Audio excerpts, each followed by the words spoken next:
옆에 계신 분 보고 승리하셨습니다. 이렇게. 여러분, 주일날 교회 예배드리러 나오는 것이 굉장한 승리예요. 영적 세계를 모르면 그냥 나오는 것 같지만 지금 어둠의 세력들은 여러분 예배 나오는 거 엄청 방해합니다. 그거를 뚫고 나왔어요. 그래서 오늘도 또 오늘 이후 성찬식까지 하게 되니까 올 한해 승리하고 내년에는 더 역사가 나타나는 해가 될 줄로 믿습니다. 본문에 보면은 너희를 위하여라는 말이 이 단어가 2번이나 나와요. 그래서 오늘 제목은 너희를 위하여라고 하는 말씀을 잡았습니다. 예수님이 이 땅에 오셨을 때도 보면은 너희를 위하여 구주가 나셨으니 그랬다. 또 예수님께서 최후의 만찬을 하실 때도 너희를 위한 내 몸이니라. 너희에게 새 언약을 준다. 너희를 위하여라고 하는 말씀이 나와요. 또 올해는 하나님의 역사로 감사합니다, 사랑합니다, 행복합니다 라고 하는 이 말이 미국에까지 유행이 돼가지고 미국의 어떤 교회는 또 그냥 감사합니다, 사랑합니다, 행복합니다, 기도합니다, 전도합니다 유행이 돼서 열심히 하고 있어요. 왜요? 그것이 인간의 행복의 조건이고 성도들이 꼭 해야 될 일이기 때문입니다. 저녁이 되면 안식의 준비를 하고 낮이 되면 하루 일과에 무슨 일을 할까 계획하고 일어나서 시작하듯이 우리는 한 해를 보내면서 한 해를 정리하고 또 한 해를 맞이하면서 내년에는 어떤 일을 해야 될까? 우리에게 남은 날이 얼마나 될까?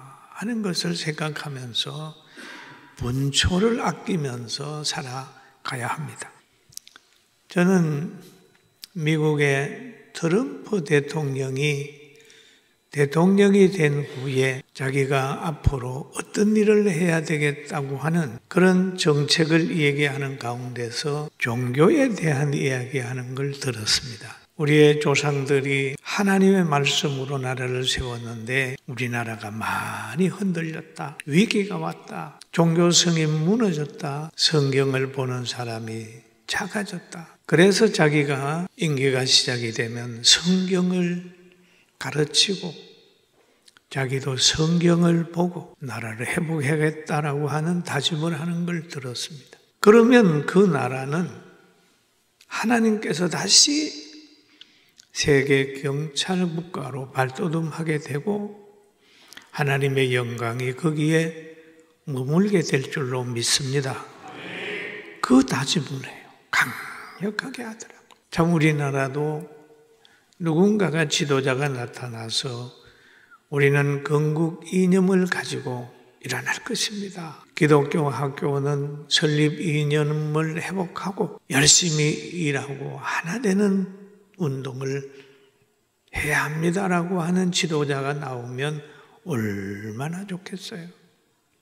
우리는 그런 소원을 가지고 하나님 앞에 기도해야 합니다. 그리고 예수님께서 말씀하시기를 나무는 열매를 보고 안다 라고 말씀하셨어요. 그러면 사람은 행동을 보고 안다. 그 행동으로 인하여 만들어진 환경을 보면 안다. 좋은 사람이 머물고 간 곳에는 좋은 일이 있지만은 나쁜 사람이 지나간 곳에는 나쁜 일들만 있어요. 얼마 전에 서울에서 110만 명이 모여 있는 기독교인들이 모였어요. 기도하러 모였는데 110만 명이 모이고 간 장소에 쓰레기가 하나도 없었습니다.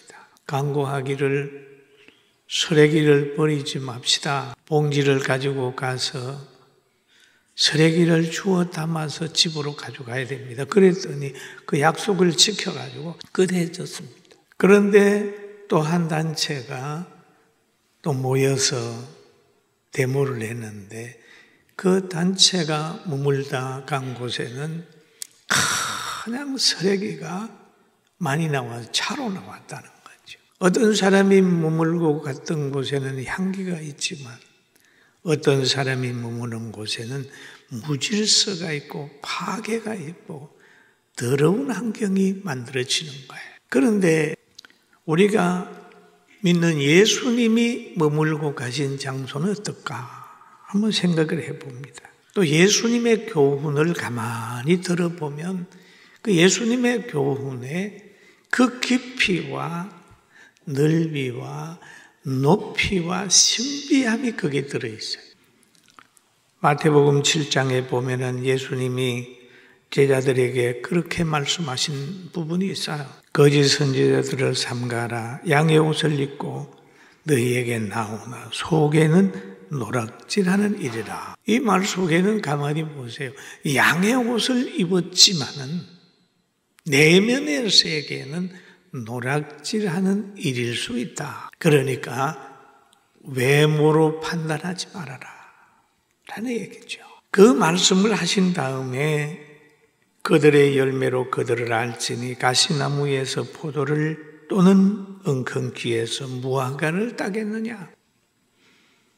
이와 같이 좋은 나무마다 아름다운 열매를 맺고 못된 나무가 나쁜 열매를 맺나니 좋은 나무가 나쁜 열매를 맺을 수 없고 못된 나무가 아름다운 열매를 맺을 수 없느니라. 나무의 본성대로 나무의 성질대로 열매를 맺어지듯이 사람도 그 사람의 가치관대로 언어와 행동이 나타나게 되고 그 사람으로 인하여 여러 가지 환경이 만들어지는 겁니다. 아름다운 열매를 맺지 않은 나무마다 찍어 불에 던지느니라. 하나님의 심판을 얘기를 하는 거예요.